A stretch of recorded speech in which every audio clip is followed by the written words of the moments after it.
5 ways to save more money. अगर आपको पैसे सेव करने में परेशानी होती है तो ये वीडियो आपको बहुत हेल्प करने वाला है। ठीक है, स्टेप नंबर 1 आप हमको समझना है। Introspect on your basic expenses to make a plan for saving and spending. इसको हम समझते हैं कि सर सबसे पहले आपको आइडेंटिफाई करना है कि आपके एक्सपेंसेस क्या क्या हैं। वो एक्सपेंसेस जो जरूरी है, जो नीड है, ना कि वो वांट्स है। वांट्स को भी आप काउंट कर सकते हो, लेकिन नीड इज नेसेसरी, जो नेसेसरी है उसको काउंट करना है। ठीक है, आइडेंटिफाई करने के बाद आपको प्लान बनाना है। Make a plan for saving and spending. Saving करने के लिए और स्पेंडिंग करने के लिए आपको एक प्लान बनाना है। फिर उस प्लान पे आपको स्टिक रहना है। कोशिश ये करना है कि उस प्लान पे स्टिक रहना है। अगर कभी जरूरत पड़े तो आपको उस प्लान को एडजस्ट भी कर लेना है समय के अकॉर्डिंग। और जो भी पैसा आप सेव कर रहे हो उसको एज ए इमरजेंसी फंड भी आप ट्रीट कर सकते हो। ये हमारा स्टेप नंबर 1 कहता है कि भाई खुद को जांचो, खुद से सवाल करो, खुद को इंट्रोस्पेक्ट करो और देखो कि आपकी अभी करंट स्थिति क्या है, आपके एक्सपेंसेस क्या है, अभी आपके प्लान क्या है और किस प्लान पे आपका चल रहा है। अगर आपको नहीं समझ में आ रहा है कुछ भी तो ये जो मैं स्टेप बताया हूँ इस स्टेप से आपको सारी क्लैरिटी नजर आ जाएगी। ठीक है, अब हम लोग दूसरा स्टेप देखते हैं।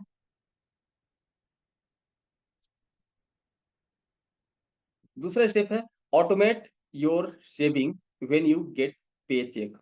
उसके लिए क्या समझना है आपको कि सर अगर आपके पास सेविंग अकाउंट है, वैसे तो सबके पास होता है, तो नहीं है तो आपको सेविंग अकाउंट खुलवा लेना चाहिए और भी सारे। उसके पर्पज क्या है मैं बता दूंगा। आपके जिस भी अकाउंट में आपका पे चेक आता है यानी सैलरी आती है या फिर आपकी बिजनेस इनकम आता है, उस अकाउंट से आपको अपने बैंक से बात करके उस अकाउंट से कुछ परसेंट हिस्सा आपको चूज करना है कि भाई मुझे अगर 1 लाख इनकम आ रही है तो 10,000 20,000 एक फिक्स्ड पे आउट हिस्सा आपके अकाउंट से ऑटोमेटिकली सेविंग अकाउंट में घुस जाए।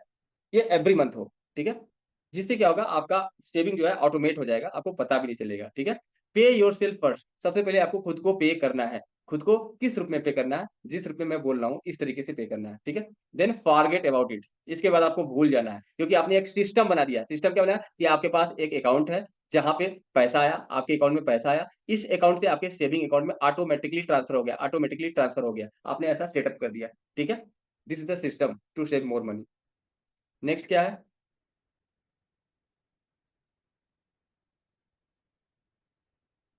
नेक्स्ट मेरे पास है track your spending and remove unnecessary expenses. इसको समझने के लिए हमें सिस्टम समझना पड़ेगा कि सबसे पहले हमें अपने पास एक स्पेंडिंग डायरी रखनी पड़ेगी। स्पेंडिंग डायरी मतलब not in the physical form.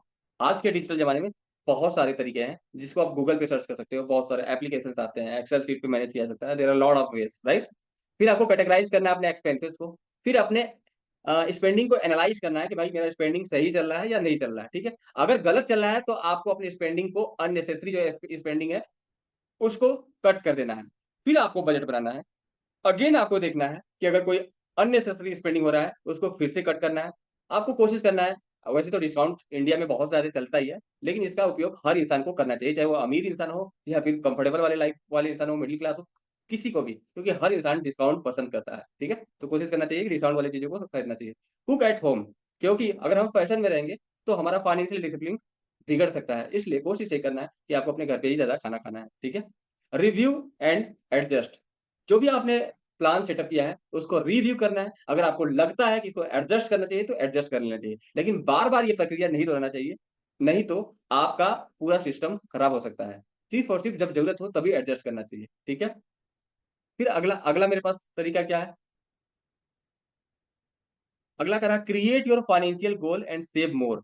ये सब चीजें हम लोग कर ही क्यों रहे हैं, फाइनेंशियल गोल को अचीव करने के लिए राइट। तो हर इंसान के अलग अलग फाइनेंशियल गोल होते हैं। जो जो बेसिक और कॉमन गोल होते हैं वो मैं यहाँ पे दिखा रहा हूँ। ठीक है, आपके पास इमरजेंसी फंड का गोल होना चाहिए, डेप्ट को रीपेमेंट करने का गोल होना चाहिए, सेविंग फॉर एजुकेशन के लिए गोल होना चाहिए, ट्रेवल फंड के लिए गोल होना चाहिए, होम के डाउन पेमेंट के लिए गोल होना चाहिए, रिटायरमेंट फंड के लिए गोल होना चाहिए, हेल्थ के फंड के लिए गोल होना चाहिए, इन्वेस्टमेंट पोर्टफोलियो का गोल होना चाहिए, अगर बिजनेस स्टार्ट करना है तो उसके लिए बिजनेस स्टार्ट करने के लिए भी फंड का गोल होना चाहिए। This is a financial goal. Every one have a financial goal. अब आपको अपना अपना फाइनेंशियल गोल देख लेना है कि भाई मुझे कैसे पूरा करना है। ठीक है, फिर क्या बोला जा रहा है, फिर बोला जा रहा है meditate every day to aware about action. अगर आप डेली मेडिटेट करते हो तो आप जो भी एक्शन ले रहे हो, चाहे बाहरी रूप में एक्सटर्नल या इंटरनल, हर एक एक्शन के प्रति आप अवेयर रहोगे, आप माइंडफुल रहोगे, ठीक है? तो अगर आप डेली 10 से 15 मिनट मेडिटेशन करते हो, तो आपकी जो भी स्पेंडिंग होगी, वो माइंडफुल स्पेंडिंग होगी, ठीक है? और आपका स्ट्रेस भी रिड्यूस होगा, ठीक है? और फाइनेंशियल गोल को आप प्रायोरिटी देना स्टार्ट कर दोगे because you will become more aware, right? And control your impulse, जो इंसान के अंदर गुस्सा आता है, इम्पल्सिव नेचर होता है, उसमें भी सुधार हो जाती है जब आप इंसान मेडिटेशन करता है तो, ठीक है? फिर क्या होता है? Improve financial discipline. मेडिटेशन करने से हम अवेयर रहेंगे जिसकी वजह से हमारी फाइनेंशियल डिसिप्लिन भी इम्प्रूव हो जाएगी। लॉन्ग टर्म प्लानिंग होगी, ठीक है? फिर ग्रैटिट्यूड एंड कंटेंटमेंट। हम अगर मेडिटेट करेंगे तो डेली हम कृतज्ञता के भाव में जिएँगे, ठीक है? कंटेंट की पोज़ीशंस पे हम लोग रहेंगे। ये है फ़ायदा मेडिटेशन करने का, ठीक है? फिर क्या होगा? Better financial relationship. ये सारे फ़ायदे हैं अगर हम डेली मेडिटेट करते हैं तो। लोग सोचते हैं कि मैं मेडिटेशन क्यों करूँ? उसका फाइनेंस से क्या संबंध? सर, मेडिटेशन का संबंध जीवन के सारी चीज़ से है। Meditation is everything everything and the solution of all problem is meditation. इस संसार के सारे प्रॉब्लम का समाधान मेडिटेशन है। अगर आप मेडिटेशन करते हैं, तो ये सारी चीज़ें आपके जीवन में होने लगेगी। सब कुछ माइंडफुल होने लगेगा। तो अगर माइंडफुल की कंडीशन में आप रहते हो, तो गलतियाँ होने के चांसेस बहुत ही कम हो जाते हैं, ठीक है? तो इस तरीके से हमने आपको 5 तरीका बताया सेविंग करने का। पहला, इंट्रोस्पेक्ट करना है आपको कि आपके एक्सपेंसेस क्या है, ताकि आप एक प्लान बना सको सेविंग के लिए और स्पेंडिंग के लिए। दूसरा, आपको अपने सेविंग को ऑटोमेट कर देना है। तीसरा, उसको ट्रैक करना है और कट करना है अननेसेसरी एक्सपेंसेस को। और नेक्स्ट क्या है, आपको अपना फाइनेंशियल गोल बनाना है कि भाई ये सारी चीज़ें मैं कर रहा हूँ, तो क्यों कर रहा हूँ? कौन से गोल को प्राप्त करने के लिए? और लास्ट क्या है, आपको मेडिटेट करना है सर, ठीक है? Thank you so much for listening me.